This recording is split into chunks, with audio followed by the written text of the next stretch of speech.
Θα πάμε σε λίγο στον καιρό, γιατί πρέπει να επιχειρήσει το αεροσκάφος μας και θέλω να πω για αυτή τη ζωντανή σύνδεση ότι είμαστε πολύ χαρούμενοι και πολύ περήφανοι, γιατί αυτοί οι άνθρωποι, ενώ εμείς έχουμε τις αργίες μας, τις άδειές μας, την ξεκούρασή μας, το πρόγραμμά μας λίγο πιο τέλος πάντων καθορισμένο, οι άνθρωποι των σωμάτων ασφαλείας δουλεύουν 24 ώρες το 24ωρο και έχουν βάρδια 365 μέρες το χρόνο. Βλέπουμε κάποια πλάνα. Αυτό είναι ένα αεροσκάφος με το οποίο πραγματοποιούνται αεροδιακομιδές τόσο προϊόντων επωφελία της πολεμικής αεροπορίας, όσο και ασθενών, κυρίως ασθενών. Δηλαδή, παιδιά, αρρωσταίνει ένα παιδάκι, χτύπα ξύλο στη Μυτιλήνη. Ναι, ή στην Ίσυρο. Στην Ίσυρο δεν έχει αεροδρόμιο, εντάξει. Ναι, εντάξει, ναι, στη Μυτιλήνη. Φεύγει το αεροσκάφος αυτό, φέρνει το παιδάκι που είναι άρρωστο και χρειάζεται οπωσδήποτε να βρεθεί σε ένα νοσοκομείο στην Αττική για να το περιθάλψουν. Βλέπετε λοιπόν μέσα τα υπερσύγχρονα συστήματα του αεροσκάφους και βλέπετε αυτούς τους ανθρώπους που είναι εκεί και υπηρετούν για να νιώθουμε εμείς πιο ασφαλείς και περήφανοι για αυτούς. Όλγα Τσαουσέλου, καλημέρα. Καλημέρα και στον κύριο Μολά, τον κύριο Μάριο Μολά, υπτάμενος Μηναγό. Τι κάνετε? Καλημέρα.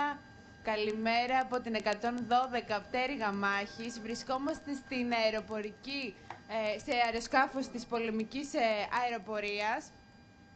Έχω δίπλα μου τον Σμηναγό, τον Μάριο Μολά, για να μας πει όλα αυτά που θέλουμε να μάθουμε για το πώς είμαστε εμείς ασφαλείς.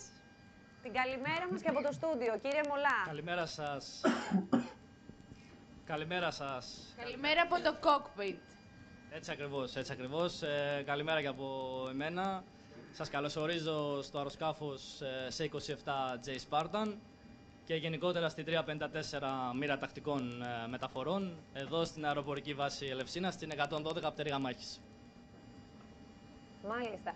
Επειδή έχουμε αυτή την καθυστέρηση ήχου, θέλουμε να σας δώσουμε την ευκαιρία να μας πείτε εσείς τι κάνετε, να μας πείτε τους κινδύνους που έχετε αντιμετωπίσει, από πού αντλείτε δύναμη, γιατί ξέρω ότι πολλές φορές, ας πούμε, τώρα έρχονται γιορτές. Εσείς δεν είστε την πρωτοχρονιά με τους δικούς σας ανθρώπους. Κάποιοι από εσάς έχουν βάρδια. Και γενικώς τι μπορείτε να κάνετε με αυτό το αεροσκάφος, τι χωρητικότητα έχει, τι υπηρεσίες εκτελεί κτλ. Έτσι ακριβώς είναι, όπως προείπατε, δεν υπάρχει ωράριο, η αποστολή είναι πάνω απ' όλα και η υπηρεσία. Το αεροσκάφος λοιπόν ανήκει στη δύναμη της 354 μοίρα τακτικών μεταφορών, όπως σας είπα και νωρίτερα.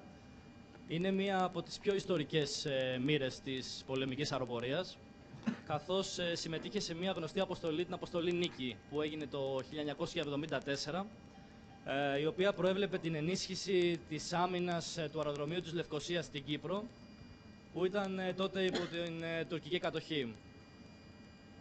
Γενικότερα η αποστολή της μοίρας, το έμβλημα για την ακρίβεια της μοίρας, είναι, όπως μπορείτε να δείτε και από το μπουφάν που φοράμε, είναι ο Πίγασος, το ιστορικό άλογο φτερωτό της από την μυθολογία.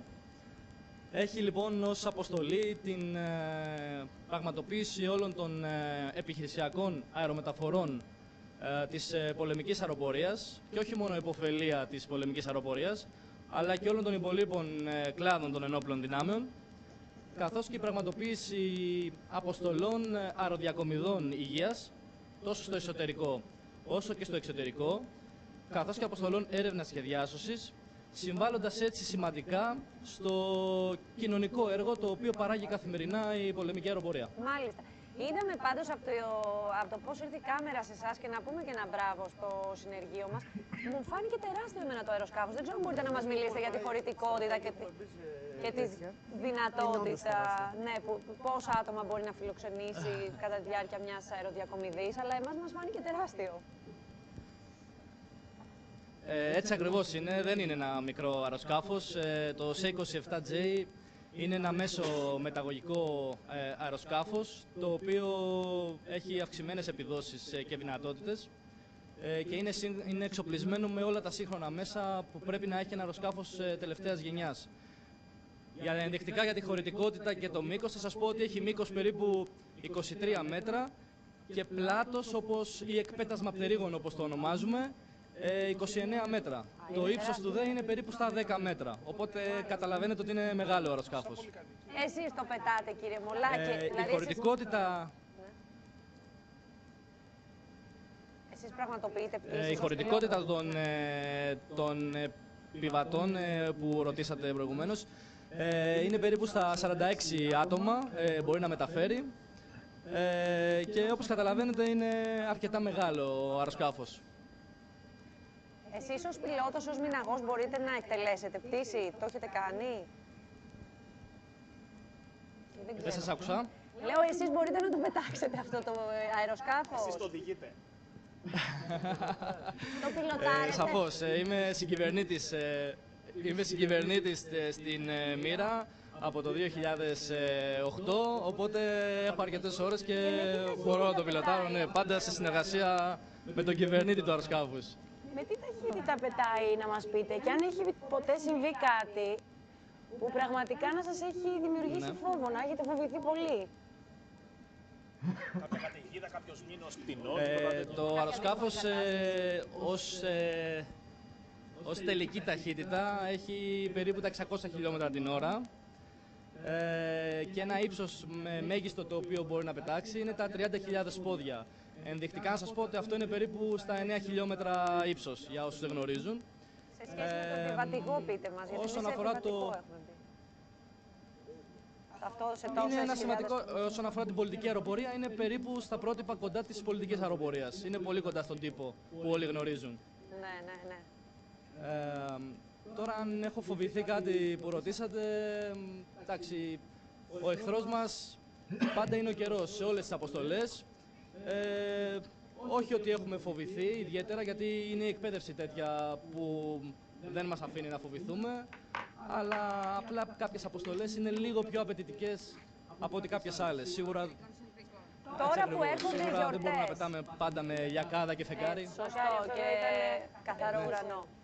Τώρα που έρχονται γιορτές, κύριε Μολά, θυμάστε κάποια περίπτωση που είχατε, ας πούμε, μια σημαντική οικογενειακή υποχρέωση και θέλατε να είστε στους δικούς σας, κάποιος συνάδελφός σας ίσως γεννούσε η γυναίκα του, είχε ένα νεογέννητο, αλλά εσείς ήσασταν εκεί? Γιατί φαντάζομαι ότι αυτές οι μέρες που όλοι τις έχουμε συνδέσει με τις οικογένειές μας, για σας είναι οι μέρες καθήκοντος. Έτσι ακριβώς είναι οι μέρες που θέλουμε να είμαστε με τους δικούς μας, όμως το καθήκον της υπηρεσίας είναι πάνω απ' όλα. Βέβαια θα πάρουμε αυτή την άδεια που προβλέπετε και θα φύγουμε για να πάμε να δούμε τους δικούς μας στα μέρη που επιθυμούμε. Εγώ συγκεκριμένα από αύριο είμαι αδειούχος, οπότε καταλαβαίνετε ότι είναι πολύ μεγάλη μέρα. Θέλω να πω έτσι, καθώς σας αποχαιρετούμε και είναι μεγάλη μέρα και να την απολαύσετε την άδειά σας, ότι μας συγκινείτε πάντα. Δεν θυμάμαι αν είχε γίνει την 25η Μαρτίου, την 28η Οκτωβρίου, αυτό το μήνυμα του πιλότου των F-16 που απευθύνει ένα χαιρετισμό σε όλους τους Έλληνες, θέλοντας να θυμίσει ότι είμαστε εμείς εδώ για σας και δεν πρέπει να φοβάστε και είμαστε Έλληνες και είμαστε περήφανοι που είμαστε Έλληνες. Θέλω να πω λοιπόν με αφορμή την ομιλία μας ότι και εσείς μας κάνετε πολύ περήφανους και μπράβο που παρά τις δυσκολίες είστε ακέραιοι εκεί στο καθήκον. Να είστε καλά, σας ευχαριστούμε πάρα πολύ. Όπως είπε και ο συνάδελφος που προείπατε, έτσι ακριβώς είμαστε πάντα εδώ για σας, οποτεδήποτε μας χρειαστείτε. Η Μοίρα λειτουργεί 24 ώρες το 24ωρο και σωστά έτσι ακριβώς και μπορούμε να σας παρέχουμε τη βοήθεια οποτεδήποτε τη χρειαστείτε. Ευχαριστούμε πολύ κύριε Μολά. Μπράβο και στην Όλγα που πήρε και όλες τις απαιτούμενες άδειες και σας ευχαριστούμε που μας βάλατε έτσι με τον τρόπο σας μέσα στο αεροσκάφος και στη μοίρα σας. Και μας κάνουν να αισθανόμαστε και ασφαλείς όταν περήφανοι. γνωρίζουμε και μπαίνουμε με ένα μάτι σε κάτι τόσο κρυφό που δεν το γνωρίζουμε. Γεγονός. Καλή συνέχεια. Να είστε καλά. Την καλημέρα μας σε όλη τη μοίρα και στις ένοπλες δυνάμεις σε Φιλάκια. κάθε άκρο της Ελλάδας.